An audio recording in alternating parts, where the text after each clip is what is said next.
Hello friends, എല്ലാവർക്കും latest എപ്പിസോഡിൻ്റെ വിശേഷങ്ങളിലേക്ക് സ്വാഗതം. അങ്ങനെ നന്ദിനി പറയുന്നുണ്ട്, എനിക്ക് എന്തായാലും ഇത് പറ്റില്ല സാർ, ഇതിട്ടിട്ട് ഞാൻ അങ്ങോട്ടേക്കില്ല എന്ന് പറയുമ്പോൾ സൂര്യ ആവട്ടെ അത് പറ്റില്ല, ഇതിട്ടിട്ട് തന്നെ താൻ അങ്ങോട്ടേക്ക് വന്നാൽ മതി. അപ്പോൾ ആരതി പറയുന്നുണ്ട്, ഏട്ടാ വാശി പിടിക്കല്ലേ, ഒരു സ്ഥലത്ത് പോകുമ്പോൾ നമ്മുടെ വാശി മാത്രം പോരല്ലോ, അവരുടെ കംഫർട്ട് കൂടി നോക്കട്ടെ എന്ന് പറയാണ്. പിന്നെ എന്തിട്ട് വരുമെന്ന് എന്ന് ചോദിക്കുകയാണ് കേട്ടോ സൂര്യ. അപ്പോൾ നന്ദിനി പറയുന്നുണ്ട്, ഞാൻ സാരി ഉടുത്തോളാം എന്ന് പറയുമ്പോൾ വിവേക് പറയുന്നുണ്ട്, സാരി അത് വേണ്ട നന്ദിനി എന്ന് പറയുന്നതും ആരതി വന്ന് നന്ദിനി ചേർത്ത് പിടിച്ചിട്ട് പറയുന്നുണ്ട്, ഏട്ടനെ എടുത്തു കൊടുത്തിട്ട് ഇതുവരെ ഉടുക്കാത്ത ഒരുപാട് സാരികൾ ഇവളുടെ കയ്യിലുണ്ട്, അല്പം വില കൂടിയതായതുകൊണ്ട് ഇവൾ അത് മാറ്റി വെച്ചിരിക്കുകയാണ്, അതിലൊന്ന് ഇന്ന് ഉടുക്കാൻ പോകുന്നത് എന്ന് പറയുന്നുണ്ട്. അപ്പോൾ സൂര്യയാണെങ്കിൽ ഒന്നും മിണ്ടുന്നില്ല.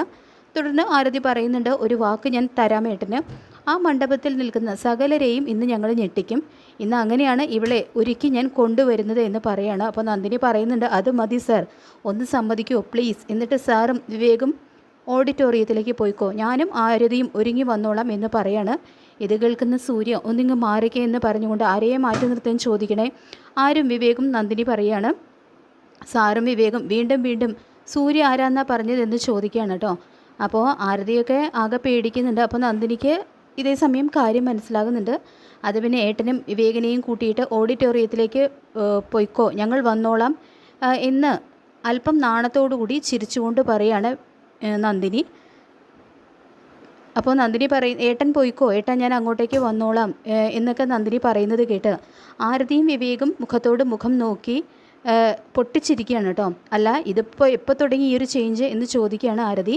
അപ്പോൾ സൂര്യ പറയുന്നുണ്ട്, നിങ്ങൾ എന്താ എന്നെക്കുറിച്ച് വിചാരിക്കുന്നത്, ഇപ്പോൾ ഫുൾ ടൈം ഏട്ടാ ഏട്ടാ എന്ന് തന്നെയാണ് എന്നെ ഇവള് വിളിക്കുന്നത്, നന്ദിനി ഏട്ടാ എന്ന് വിളിക്കുന്നത് കേൾക്കാൻ തന്നെ എന്തൊരു ഭംഗിയാണോ എന്നൊക്കെ പറയുന്നുണ്ട്. അപ്പോൾ ആരതിയാണെങ്കിൽ ഏട്ടൻ പോയിക്കോളൂ, ഞാൻ നന്ദിനിയെ ഒരുക്കിയിട്ട് നന്ദിനിയുടെ ഏട്ടൻ്റെ അടുത്തേക്ക് കൊണ്ടുവരാം കേട്ടോ ഏട്ടാ എന്ന് ചോദിക്കുന്നുണ്ട്.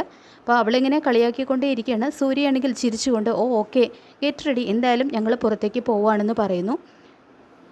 ശേഷം നന്ദിനി ഇനി കിടക്കണം കേട്ടോ എന്നൊക്കെ പറഞ്ഞിട്ട് വിവേകിനെയും കൂട്ടി സൂര്യ പുറത്തേക്ക് പോവാണ്. ശേഷം ആരതി ആ ഡോറൊക്കെ ലോക്ക് ചെയ്യാണ്. ശേഷം നന്ദിനിയെ ചേർത്ത് പിടിച്ചിട്ട് അപ്പോൾ ഓക്കെ നമുക്ക് ചേഞ്ച് ചെയ്യാം എന്ന് പറഞ്ഞിട്ട് രണ്ടുപേരും ചിരിച്ചുകൊണ്ട് അങ്ങ് പോവാണ്. പിന്നീട് കാണിക്കുന്നത് ഓഡിറ്റോറിയത്തിലാണ്. അവിടെ രാത്രിയായപ്പോഴേക്കും ഇന്ദ്രജിയൊക്കെ സാരിയൊക്കെ കൊടുത്ത് മാറിയിട്ട് വന്നിരിക്കുകയാണ്. വിജയ് എന്ന് വിളിക്കുകയാണ്. അപ്പോൾ വിജയ് ആണെങ്കിൽ അത്ഭുതത്തോടുകൂടി നോക്കിയിട്ട് ഇതാരാ എന്ന് പറയാണ് കേട്ടോ. അപ്പോൾ വാ ഒരു മിനിറ്റ് എന്ന് പറഞ്ഞിട്ട് ഇന്ദ്രജ വിജയിനെയും കൂട്ടിയിട്ട് മാറി നിൽക്കുകയാണ്. എങ്ങനെയുണ്ടെന്ന് ചോദിക്കുകയാണ് കേട്ടോ. അപ്പോൾ അവളാണെങ്കിൽ സാരി പിടിച്ചിട്ട് വിജയ് ചിരിച്ചുകൊണ്ട് പറയുന്നുണ്ട്, ഇതിനൊക്കെ ഞാൻ എന്താ പറയേണ്ടത് ഇന്ദ്രജ, ഇങ്ങോട്ട് നടന്നു വന്നപ്പോൾ എല്ലാവരും കൂടി നോക്കിയ നോട്ടം കണ്ടില്ലേ എന്നൊക്കെ പറയുമ്പോൾ ഇന്ദ്രജ പറയുന്നുണ്ട്, അവരുടെ കാര്യം പോട്ടെ, വിജയ്ക്ക് എന്ത് തോന്നുന്നു എന്ന് ചോദിക്കുകയാണ്. അപ്പോൾ വിജയ് ഇന്ദ്രജയെ ഒന്ന് അടിമുടി നോക്കിയിട്ട് പറയുന്നുണ്ട്, ഞാൻ ആ വേദയുടെ കാര്യമേ ഇപ്പോൾ ആലോചിക്കുന്നത്. അപ്പോൾ ഇന്ദ്രജ അതെന്താ, അവളെ രാവിലെ തുടങ്ങിയതല്ലേ കഷ്ടപ്പെട്ട് ഒരുങ്ങുന്നത്, ശരീരം മുഴുവൻ ഓരോന്ന് തേച്ച് പിടിപ്പിച്ചിരിക്കുകയായിരുന്നില്ലേ, പക്ഷേ എത്ര അവൾ ഒരുങ്ങിയാലും എൻ്റെ ഇന്ദുവിനൊപ്പം എത്താൻ പറ്റുമെന്ന് എനിക്ക് തോന്നുന്നില്ല.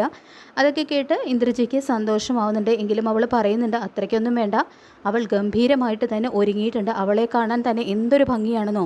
അപ്പോൾ വിജയ് എന്നാലും ഇത്രയ്ക്കൊന്നുമില്ല എന്നൊക്കെ പറയണം. അപ്പോഴാണ് ഒരു സ്ത്രീ അവിടെ വന്നിട്ട് അവരെ പരിചയപ്പെടുന്നത്. എന്താണ് ഭാര്യയും ഭർത്താവും മാറി നിന്ന് സംസാരിക്കുന്നത്, എന്താ ഇത്ര സംസാരിക്കാൻ എന്നൊക്കെ ചോദിക്കുന്നു. പിന്നീട് പറയുന്നുണ്ട്, എന്തായാലും ഇന്ദ്രജയെ കാണാൻ നല്ല ഭംഗിയുണ്ട്, നന്നായിട്ട് ഒരുങ്ങിയിട്ടുണ്ട് കേട്ടോ, ശരിക്കും പറഞ്ഞാൽ കല്യാണ പെണ്ണ് നീയാണോ എന്ന് തോന്നും എന്നൊക്കെ പറയുന്നുണ്ട്. അപ്പോൾ അതുകൂടിയായപ്പോൾ ഇന്ദ്രജിക്ക് ഭയങ്കര സന്തോഷമാവുകയാണ്. ശേഷം കാണിക്കുന്നത് വേദയാണ്. അവളുടെ ഒരുക്കങ്ങൾ ഏകദേശം എല്ലാം കംപ്ലീറ്റ് ആയിട്ട് തുടങ്ങിയിട്ടുണ്ട്. ആ സമയത്ത് ഹിമയോട് പറയുന്നുണ്ട്, ഹിമ ഹരിത വരെ പെട്ടെന്ന് വരാം എന്നല്ലേ പറഞ്ഞത്, എന്നിട്ട് എവിടെ പോയി, ആ റെഡിയാവാൻ പോയിരിക്കുക എന്നല്ലേ പറഞ്ഞത്, അവൾക്ക് അധിക സമയമൊന്നും വേണ്ട എന്നും പറഞ്ഞാണല്ലോ എന്നൊക്കെ പറയാണ്. അപ്പോൾ വേദ പറയുന്നുണ്ട്, അത് ശരിയാ, അവൾ പെട്ടെന്ന് തന്നെ റെഡിയാകും, പക്ഷെ ഒരുക്കം കൃത്യമായിരിക്കും എന്നൊക്കെ പറയുന്നു. അപ്പോൾ ഹിമ പറയുന്നുണ്ട്, അയാൾ പിന്നെ നല്ല സ്റ്റൈലിഷ് അല്ലേ. ഉടൻ തന്നെ ഹരിത അവിടെ റെഡിയായിട്ട് ഒരുങ്ങി വന്നിരിക്കുകയാണ്. അവളെ കണ്ട് ഹിമ തന്നെ അടിമുടി നോക്കിയിട്ട് പറയുന്നുണ്ട്, അതെ പറഞ്ഞപ്പോൾ ഇത്രയ്ക്കും കൃത്യമായിട്ട് ആയിരിക്കുമെന്ന് ഞാൻ വിചാരിച്ചില്ല, ഇത്ര പെട്ടെന്ന് ഡ്രസ്സൊക്കെ ചേഞ്ച് ചെയ്തോ എന്ന് പറയുകയാണ്. അതേ എന്ന് ചിരിച്ചുകൊണ്ട് പറയുന്നുണ്ട് ഹരിതയും. Haritha you are looking so cute എന്നൊക്കെ പറയുകയാണ് കേട്ടോ വേദയും. അപ്പോഴും ഹരിത ചിരിക്കുകയാണ്. മിക്കവാറും എൻ്റെ ഇന്നത്തെ അട്രാക്ഷൻ നീ കൊണ്ടുപോകുമെന്നാണ് തോന്നുന്നത് എന്ന് പറയുന്നുണ്ട് വേദ. അപ്പോൾ ഹരിത പറയുന്നുണ്ട്, ഇന്നത്തെ ചാൻസ് നിനക്ക് തന്നെയാണ്. വേദ പറയുന്നുണ്ട്, എൻ്റെ ഈ ഒരുക്കം ഒന്ന് കഴിഞ്ഞോട്ടെ, നമുക്ക് ഫോട്ടോഷൂട്ട് എല്ലാം എടുക്കണം. അപ്പോൾ ഹിമ പറയുന്നുണ്ട്, ഏതായാലും ഒരു കാര്യം ഞാൻ ഉറപ്പിച്ചു പറയാം, നിങ്ങൾ രണ്ടുപേരെയും മറികടക്കാൻ ഇനി ഒരാളും ഈ ഓഡിറ്റോറിയത്തിൽ എത്തില്ല കേട്ടോ എന്ന് പറയാണ്. ഇത് കേട്ട് രണ്ടുപേരും കൂടി ചിരിക്കുന്നു. പിന്നീട് കാണിക്കുന്നത് വിജയൊക്കെ ഓരോരുത്തരോടായിട്ട് ഇങ്ങനെ കുശലാന്വേഷണം പറഞ്ഞുകൊണ്ടിരിക്കുകയാണ്. അപ്പോഴാണ് ഒരു പെൺകുട്ടി കടന്നു പോകുന്നത് കാണുന്നത്. ഇതാരാ ഈ ഓഡിറ്റോറിയത്തിൽ ഇങ്ങനെ ഒരു പെൺകുട്ടി, ഞാൻ ഇപ്പോൾ വരാം എന്ന് പറഞ്ഞിട്ട് വിജയ് അവളുടെ പിന്നാലെ തന്നെ പോവുകയാണ്. അപ്പോൾ എവിടെ പോയി എന്നൊക്കെ ചോദിക്കുന്നുണ്ട്. അവൾ നേരെ ചെന്ന് ആൾക്കൂട്ടത്തിലുള്ള മറ്റു ആളുകളോടൊക്കെ ഭയങ്കരമായിട്ട് സംസാരിക്കുകയാണ് കേട്ടോ. അപ്പോൾ എല്ലാവരും അവൾ പോകുമ്പോൾ കണ്ണെടുക്കാതെ തന്നെ നോക്കുന്നുണ്ട്. അപ്പോൾ വന്ദനയും അത് ശ്രദ്ധിക്കേണ്ട, ഹു ഈസ് ദാറ്റ് എന്നൊക്കെ ചോദിക്കുകയാണ്. അപ്പോൾ ഉദയനും അറിയില്ല എന്ന രീതിയിൽ തലയാട്ടുകയാണ്. വാട്ട് ആൻ എലഗൻറ്റ് ലുക്ക് എന്ന് പറയുന്നുണ്ട് വന്ദന. അപ്പോഴേക്കും വിജയ് അവിടെ തന്നെ, വിജയ് ഇപ്പോൾ പോയ ആ സ്ത്രീ ആരാ? അപ്പോൾ വിജയ് പറയുന്നുണ്ട്, അത് തന്നെയാണ് ആൻറ്റി ഞാൻ നോക്കുന്നത്. മുഖം വ്യക്തമായിട്ട് കാണാൻ പറ്റിയില്ല, ഞാൻ ഇന്ദ്രജിയോട് ഒന്ന് ചോദിക്കട്ടെ എന്ന് പറഞ്ഞുകൊണ്ട് ഇന്ദ്രജിയുടെ അടുത്തേക്ക് ഓടുകയാണ് വിജയ്. എന്നാൽ ഇന്ദ്രജിയും ആ പെൺകുട്ടിയെ ശ്രദ്ധിച്ചുകൊണ്ടേയിരിക്കുകയാണ്, ഇത് ആരാണ് എന്ന രീതിയിൽ. അപ്പോൾ വിജയ് വന്നിട്ട് ചോദിക്കുന്നുണ്ട്, ഇന്ദ്രജിയെ അത് ആരാണ്? അപ്പോൾ ഇന്ദ്രജ പറയുന്നുണ്ട്, ആ സ്ത്രീയല്ലേ, അത് ആരാണെന്നാണ് ഞാനും നോക്കുന്നത്. ഇനി മമ്മിയുടെ കൂട്ടുകാരി വല്ലത് ആരെങ്കിലും ആയിരിക്കുമോ? അറിയില്ല എന്ന് പറയുകയാണ് വിജയ്. എന്തായാലും നമുക്ക് നോക്കാം വാ എന്ന് പറഞ്ഞ് ഇന്ദ്രജയും വിജയും പോവാണ് കേട്ടോ. അങ്ങനെ ആ പെൺകുട്ടി വന്നു നിൽക്കുന്നത് ആരതിയുടെ വിവേകിൻ്റെ അടുത്താണ്. എന്നാൽ അവളെ പിന്നിൽ നിന്നും പത്മയും ശ്രദ്ധിച്ചുകൊണ്ടിരിക്കുകയാണ്. അവളുടെ കൂടെ യതീന്ദ്രൻ സാറും വന്ന് നോക്കുന്നുണ്ടായിരുന്നു. അപ്പോഴേക്കും ഉദയനും വന്ദനയും അവിടെ എത്തിയിട്ട് പറയുന്നുണ്ട്, പത്മ ഞാൻ ആ കുട്ടിയുടെ കാര്യമാണ് പറഞ്ഞത്. അപ്പോഴേക്കും ഹരിത ഇന്ദ്രജിയുടെ അടുത്ത് നിന്ന് പറയുകയാണ്, ഇന്ദ്രജ ആ കാര്യം പറയാട്ടോ, എങ്കിൽ പിന്നെ ആ പെൺകുട്ടിയെ ഞാനൊന്ന് അടുത്ത് നിന്ന് കാണട്ടെ. അങ്ങനെ ഹരിത പതിയെ അവളുടെ പിന്നാലെ ചെല്ലാണ്. കുറച്ച് കഴിഞ്ഞപ്പോഴാണ് അവൾ ആ മുഖം കാണുന്നത്. അവൾ ആകെ ഷോക്കഡ് ആവുകയാണ്. അത് നന്ദിനിയായിരുന്നു. അതേസമയം വിജയ് പിന്നാലെ വരുന്നുണ്ട്. ഇവളായിരുന്നു എന്ന് ചോദിക്കുകയാണ് നന്ദിനിയെ കണ്ടിട്ട്. അങ്ങനെ അവൾ ആ ഓഡിറ്റോറിയത്തിൻ്റെ സൈഡിലൂടെ വന്ന് നേരെ ഫ്രണ്ടിലേക്ക് കയറി വരികയാണ്. അവിടെ പത്മയും യതീന്ദ്രൻ സാറും ഉദയനും വന്ദനയും ഒക്കെ നിൽക്കുകയാണ് കേട്ടോ. അപ്പോൾ അവരൊക്കെ നന്ദിനിയെ കണ്ടിങ്ങനെ കണ്ണ് തള്ളി നിന്ന് പോവാണ്, കണ്ണെടുക്കാതെ നോക്കുകയാണ് യതീന്ദ്രൻ സാറൊക്കെ. അപ്പോൾ ഒരുത്തി വന്നിട്ട് പറയുന്നുണ്ട്, പത്മിച്ചി മരുമോൾ ഗംഭീരമായിട്ടുണ്ടല്ലോ എന്ന് പറഞ്ഞ്. യതീന്ദ്രൻ സാറാണെങ്കിൽ അത് കേട്ട് ചിരിക്കുകയാണ്. എന്നാൽ പത്മയാവട്ടെ അവളെ ഇങ്ങനെ നോക്കുകയാണ് കേട്ടോ. അങ്ങനെ നന്ദിനിയാണെങ്കിൽ ആൾക്കൂട്ടത്തിൽ അടുത്തേക്ക് ഇങ്ങനെ നടന്ന് നീങ്ങുകയാണ്. എല്ലാവരും നന്ദിനിയെ തന്നെ ഇങ്ങനെ ഉറ്റുനോക്കിക്കൊണ്ടേയിരിക്കുകയാണ്. അപ്പോൾ വന്ദന അവളെ നോക്കിയിട്ട് പറയുന്നുണ്ട്, പത്മ എന്ത് ഭംഗിയാലേ അവളെ കാണാൻ. അപ്പോൾ പത്മയ്ക്ക് അതൊന്നും ഇഷ്ടപ്പെടുന്നില്ല, എങ്കിലും അവൾ നോക്കുന്നുണ്ട്. അങ്ങനെ അവസാനം അവൾ സൂര്യയുടെ മുന്നിൽ എത്തുകയാണ്. സൂര്യയാണെങ്കിൽ ക്ലാപ്പൊക്കെ ചെയ്യുന്നുണ്ട്, വെൽക്കം വെൽക്കം മൈ ഡിയർ എന്ന് പറഞ്ഞിട്ട്. അവൻ ഇരു കൈകളും കൊണ്ട് അവളെ ഹഗ് ചെയ്യാൻ വേണ്ടിയിട്ട് ഇങ്ങനെ നിവർത്തി വെച്ചിരിക്കുകയാണ്. എന്നിട്ട് പറയുന്നുണ്ട്, വാ എടോ നന്ദിനി, താനാകെ ഞെട്ടിച്ചു കളഞ്ഞല്ലോ, സത്യം പറയാലോ, ഇങ്ങനെ താൻ അണിഞ്ഞൊരുങ്ങി ഒന്നും കൂടി എൻ്റെ മുന്നിൽ വന്നാൽ കെട്ടിക്കളഞ്ഞാലോ എന്ന് ഞാൻ വീണ്ടും തീരുമാനിക്കും കേട്ടോ എന്നൊക്കെ പറയാണ്. ഇതൊക്കെ കേൾക്കുമ്പോൾ പത്മയ്ക്കാണെങ്കിൽ തീരെ പിടിക്കുന്നില്ല. യതീന്ദ്രൻ സർ ഇടങ്ങണ്ണിട്ട് പത്മയെ നോക്കിയിട്ട് ചിരിക്കുകയാണ്. സൂര്യ പറയുന്നുണ്ട്, ഒപ്പത്തിനൊപ്പം നിൽക്കാൻ പറ്റില്ല എന്ന് പറഞ്ഞ് തന്നെ വെല്ലുവിളിച്ചവരൊക്കെ എവിടെ? എന്നിട്ട് അവൻ എല്ലാവരുടെയും മുന്നിൽ നന്ദിനിയെ ഇൻട്രൊഡ്യൂസ് ചെയ്യുകയാണ്. അവളെ ചേർത്ത് പിടിച്ചിട്ട് പറയുന്നുണ്ട്, look this is my precious wife Nandini. ഇതൊക്കെ കേൾക്കുമ്പോൾ ഹരിതയ്ക്കൊന്നും തീരെ പിടിക്കുന്നില്ല. അവളൊക്കെ നിന്നിടത്ത് നിന്ന് അങ്ങോട്ടും ഇങ്ങോട്ടും നോക്കി നിൽക്കുകയാണ്.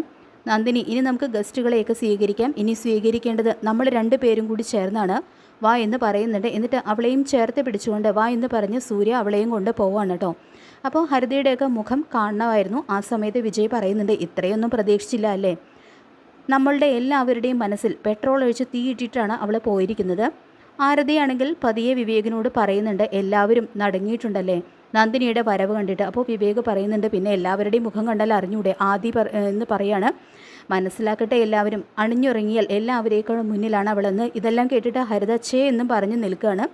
നിന്നെടുത്ത് പിന്നീട് കാണിക്കുന്നത് നന്ദിനിയും സൂര്യയും കൂടി മുന്നിൽ നിൽക്കുമ്പോൾ വിവേക് വന്നിട്ട് പറയുന്നുണ്ട്, എൻ്റെ നന്ദിനി, എല്ലാവരുടെയും അട്രാക്ഷൻ നീ എടുത്തു കളഞ്ഞല്ലോ.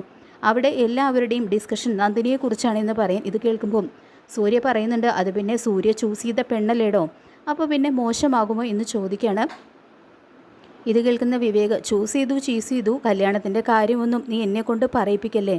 ശേഷം ഹരിത പത്മിൻ്റെ അടുത്ത് നിന്നിട്ട് പറയുന്നുണ്ട്, ആൻറ്റി ഈ ഫംഗ്ഷൻ ഹൈജാക്ക് ചെയ്യാനുള്ള എന്തൊക്കെയോ പരിപാടികൾ നടക്കുന്നുണ്ട്, അതിൻ്റെ ഭാഗമാണ് വീട്ടുവേലക്കാരിയുടെ ഈ ഒരുക്കം. ഇനി എന്തൊക്കെയോ പ്ലാൻ ചെയ്തിരിക്കുന്നതെന്ന് ഒന്നും അറിയില്ലല്ലോ എന്ന് പറഞ്ഞിട്ട് ഇങ്ങനെ തുറച്ചു നോക്കുകയാണ് 2 പേരും കൂടി.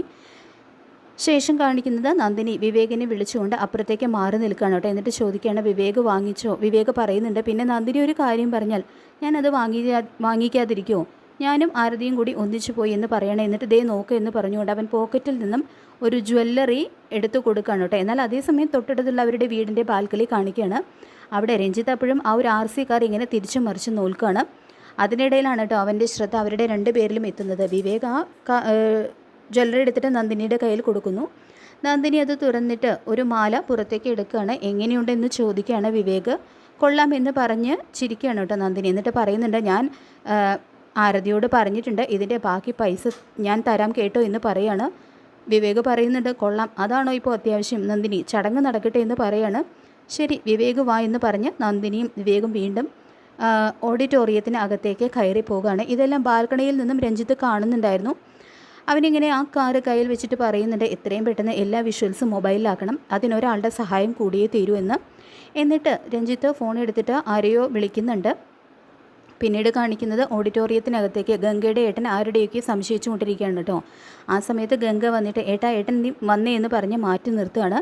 എന്നിട്ട് പറയുന്നുണ്ട്, ഏട്ടൻ സാറിനെ വിളിച്ചു, അയ്യോ ഞാൻ ഒരു കാര്യം മറന്നു എന്ന് പറഞ്ഞ് അവൻ ഫോൺ എടുത്തിട്ട് സാറേ എന്ന് പറഞ്ഞിട്ട് കാര്യം പറയുകയാണ്. ഓക്കെ എന്ന് പറഞ്ഞ് അവൻ ഫോൺ വെക്കുകയാണ് കേട്ടോ. ഗംഗയെ അവർ പുറപ്പെട്ടു എന്നും പറയുന്നു. ഒന്നും പിഴയ്ക്കാൻ പാടില്ല എന്ന് പറയാണ് കേട്ടോ ഗംഗയോട്. കൃത്യസമയത്ത് തന്നെ കാര്യങ്ങളെല്ലാം നടക്കണമെന്ന് പറഞ്ഞ് രണ്ടുപേരും കൂടി ചിരിച്ചുകൊണ്ട് കോൺഫിഡൻസോട് കൂടിയിട്ട് ഇങ്ങനെ പുറത്ത് നോക്കുകയാണ്. എന്നിട്ട് പറയുന്നുണ്ട്, എരിഞ്ഞടങ്ങാൻ പോകുന്നതിലെ ആളി കത്തിക്കോട്ടെ എന്നും. എന്നിട്ട് അവരെയൊക്കെ നോക്കിയിട്ട് ഇങ്ങനെ ചിരിച്ചുകൊണ്ട് നിൽക്കുകയാണ്. പിന്നീട് കാണിക്കുന്നത് സ്റ്റേജാണ്. അവിടെ ചടങ്ങിനുള്ള എല്ലാ കാര്യങ്ങളും ഒരുങ്ങിക്കഴിഞ്ഞു. പൂജാരി സ്റ്റേജിലേക്ക് കയറുന്നുണ്ട്. പിന്നെ യതീന്ദ്രൻ സാറും ഇന്ദ്രജിയൊക്കെ അല്ലേ, എല്ലാം ഓക്കെ അല്ലേ എന്നൊക്കെ ചോദിക്കുകയാണ്. പിന്നീട് മമ്മിയെ വിളിക്കാൻ വേണ്ടിയിട്ട് പറയുന്നുണ്ട് കേട്ടോ ഇന്ദ്രജിയോട്. മമ്മിയാണെങ്കിൽ മണ്ഡപത്തിലേക്ക് വിളിക്കുന്നുണ്ടെന്ന് പറയുന്നുണ്ട് ഇന്ദ്രജ. അങ്ങനെ പത്മയും ഇന്ദ്രജിയൊക്കെ സ്റ്റേജിൽ വന്ന് നിൽക്കുകയാണ്. പിന്നീട് യതീന്ദ്രൻ സാർ ഇങ്ങനെ സൂര്യയെ ചുറ്റും നോക്കുകയാണ്. ആ സമയത്ത് ദൂരെ സൂര്യ നന്ദിനിയോട് സംസാരിച്ചു കൊണ്ടിരിക്കുന്നത് കാണുന്നുണ്ട്.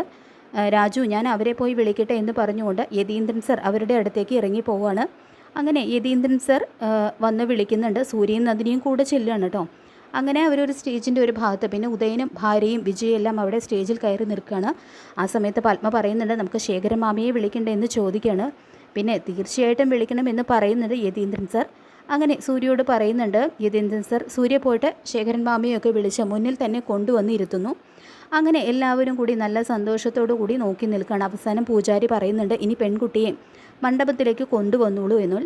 അപ്പോൾ സൂര്യ നന്ദിനിയോട് പറയും, നന്ദിനി നീ പോയി വേദയെ വിളിച്ചുകൊണ്ട് വാ എന്ന് പറയുകയാണ്. ഇത് കേട്ട് അപ്പുറത്ത് നിൽക്കുന്നവരെല്ലാവരും ഷോക്ക് വന്നത് കാണിച്ചുകൊണ്ടാണ് ഇന്നത്തെ ഈ ഒരു എപ്പിസോഡ് അവസാനിക്കുന്നത്.